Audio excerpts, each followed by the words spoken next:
प्यारे मित्रों नमस्कार। आज की कहानी का नाम है तालाब का बेटा। यह एक ऐसे अनाथ लड़के रामू की कहानी है जिसकी मेहनत और हौसले ने पूरे गांव को नया जीवन दान दिया। तो कहानी की शुरुआत होती है थार के रेगिस्तान की तपती धूप में बसे गांव करमसर से। यह गांव किसी समय हरा भरा हुआ करता था। खेतों में बाजरे की बालियां लहराती थी। तालाब का मीठा पानी दूर दूर से लोग भरने आते थे। पर कहते हैं नर का क्या बड़ा, समय बड़ा बलवान। समय के साथ हालात बदल गए। कई वर्षों से बारिश धीरे धीरे कम होती गई और गांव का जो मीठा तालाब था वह सूख कर खंडर बन गया। अब क्योंकि उसमें पानी नहीं था तो उसके चारों ओर झाड़ियां उग गई। जो कीचड़ उसमें बचा था वो सड़ने लगा।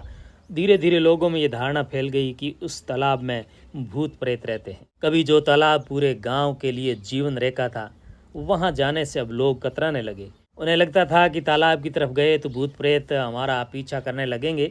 अब गांव के लोगों के पानी के लिए एक ही सहारा बचा था और वो था गांव के मुखिया राम किशन का गहरा कुआं। राम किशन वैसे तो बहुत धनी था, लेकिन मन से कंजूस और बहुत निर्दयी आदमी था। वह पानी बेचकर मुनाफा कमाता और अक्सर गरीबों को हमेशा तिरस्कार की दृष्टि से ही देखता था। वो मन में सोचता था कि जिसके पास पैसे नहीं वह भले प्यास से मर जाए, उससे कोई फर्क नहीं पड़ने वाला। अब उसी गांव में एक अनाथ लड़का भी रहता था जिसका नाम रामू था। उसके माता पिता का देहांत बहुत छोटी उम्र में बचपन में ही हो गया था। उसे गांव के किसी भी व्यक्ति ने गोद नहीं लिया। बस गांव वालों की दया और अपनी मेहनत से वह धीरे धीरे पल बढ़ करके बड़ा हुआ था। कुछ बड़ा होने पर उसने कुछ बकरियां खरीदी थी और जिनको चरा करके वह अपना गुजर बसर अब वर्तमान में कर रहा था।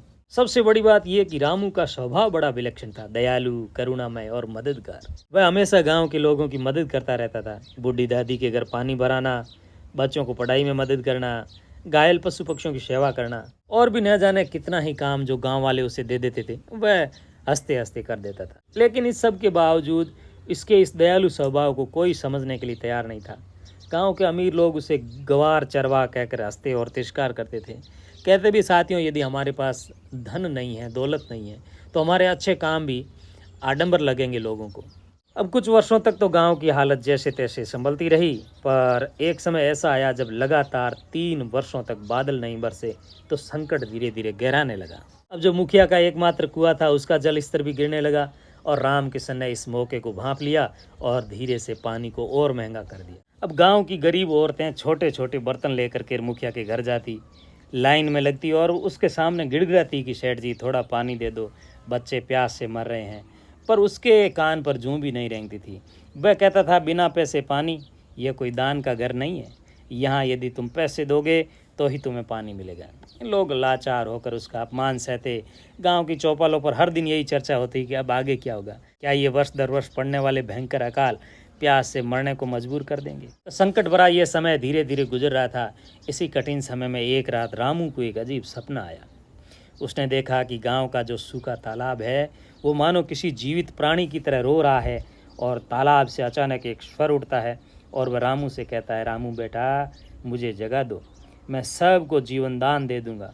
लोग मुझे भूत मान बैठे हैं पर मेरे भीतर जीवन की शक्ति अब भी है। अगली सुबह जब रामू उठा तो उसने अपने सपने की बात गांव वालों को सुनाई। गांव वाले सुनकर के रामू पर हंस पड़े। कहते, देखो देखो, ये चरवाहा पागल हो गया है। भूत ही तो है तालाब में, वरना वह इतने सालों से सूखा क्यों पड़ता।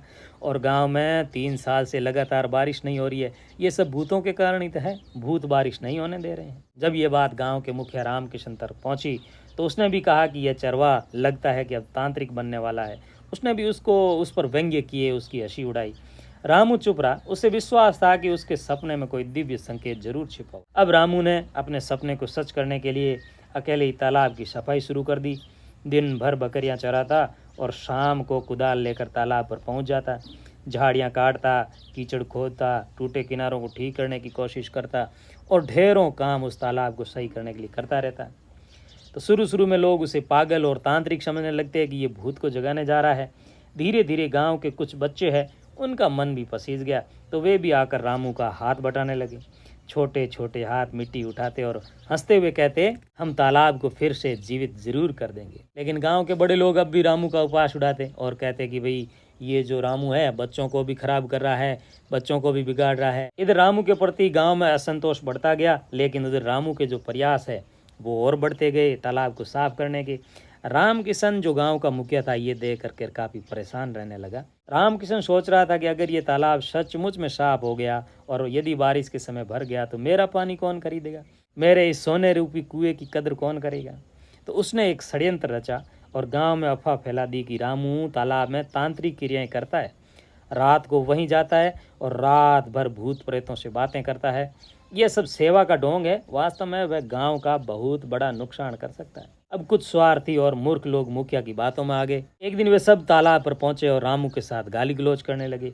झूठे धोखेबाज, तू गांव को बर्बाद करना चाहता है, तू चाहता है कि गांव में भूत प्रेत बस जाए, तू दुष्ट है, तू तांत्रिक है, तुझे गांव छोड़ना होगा।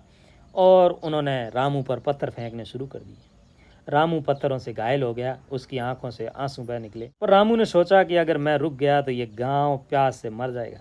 चाहे तिरस्कार मिले या चोट, मैं तालाब को जरूर जगाऊंगा। रामू का काम महीनों तक चलता रहा। कुछ लोग धीरे धीरे रामू के साथ भी जुड़ने लगे और समय ने भी धीरे धीरे करवट बदली। कहते हैं कि जो मेहनत करता है भगवान उसी का साथ देता है। तो धीरे धीरे एक समय ऐसा आया जब आसमान में बादल उमड़ घुमड़ने लगे और पहली बरसात की बूंदें जैसे उस तालाब में पड़ी, तालाब खिलखिला उठा। बरसात के साथ साथ रामू की भी मेहनत रंग लाई और उस साल अच्छी बारिश हुई और उसके साथ ही तालाब लबालब पानी से भर गया। अब तालाब का पानी गहरा, साफ और मीठा था। अब रात दिन जो लोग रामू को गाली गलौज करते थे, उसे तांत्रिक और गलत साबित करने में तुले रहते थे, अब वो सब भी उसकी बुरी बुरी प्रशंसा करने लगे और तालाब से पानी भर के ले जाते थे। इधर गांव के मुखिया रामकिशन का कुआं है, अब उसको कोई पूछता भी नहीं था। उसका व्यापार धीरे धीरे ठप हो गया। लेकिन कहते हैं ना, रामकिशन भी आखिर था तो इंसान। तो धीरे धीरे उसके अंदर का जो अपराध बोध है वो जागा। तो एक दिन वह चुपचाप तालाब के किनारे गया और तालाब को नमन किया। और फिर रामू जो वहीं पर बच्चों के संग मिट्टी समतल कर रहा था, अब भी वो काम पर लगा हुआ था। तो उस मुखिया ने सिर झुकाकर रामू से कहा, बेटा मुझे माफ़ कर दे, मैं तेरी नीयत न समझ पाया, मैंने छल किया, तुझे बदनाम किया, पर वास्तव में तू जीत गया। अब रामू ने मुखिया की बात सुनी और हल्की मुस्कान के साथ उत्तर दिया कि मुखिया जी, पानी तो सबका है, इसमें मेरा या तेरा का क्या हक है। अगर तालाब जीवित है तो ये गांव जीवित है। मैं न किसी को दोष दे रहा हूँ, न किसी को श्रेय दे रहा हूँ। धीरे धीरे गांव वालों की धारणा बदल गई। अब कोई रामू को ग्वार या चरवाहा नहीं कहता, सब उसे सम्मान से तालाब का बेटा कहने लगे। करमसर गांव में फिर कभी अकाल ने इतनी गहराई से दस्तक नहीं दी। हालांकि बरसात कई कई सालों तक नहीं होती थी, लेकिन इतना बड़ा और भव्य तालाब था कि 5-5, 6-6 वर्ष तक उसका पानी है वो गांव के लोग पीते थे और अकाल के दिनों को काट लेते थे।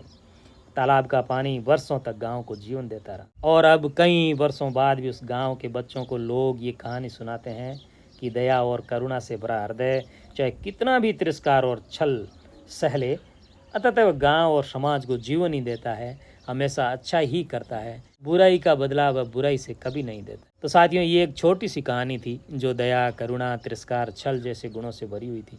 आशा करूँगा ये कहानी आपको पसंद आई होगी। यदि ये कहानी आपको पसंद आई है तो इस चैनल को सब्सक्राइब अवश्य करिएगा और इस तरह की कहानियों का जो मास्टरपीस हिंदी कहानियाँ नाम से एक प्लेलिस्ट बनाई हुई है, उसमें इस तरह की और इससे भी बहुत बेहतर बेहतर कहानियाँ हमने आपके लिए उसमें डाल रखी है। तो उन कहानियों को ज़रूर देखें और अपने बच्चों को ये कहानियाँ ज़रूर सुनाएं। इससे उनका सार्वभौमिक विकास होगा, सर्वगुण संपन्न वो बनेंगे। आशा करूँगा आपका सहयोग और साथ बना रहेगा। आपने इस कहानी को पूरा सुना और कहानी के अंत तक आप हमारे साथ जुड़े रहे, इसके लिए मैं आपका तहे दिल से शुक्रिया अदा करना चाहता हूँ। धन्यवाद। नमस्कार।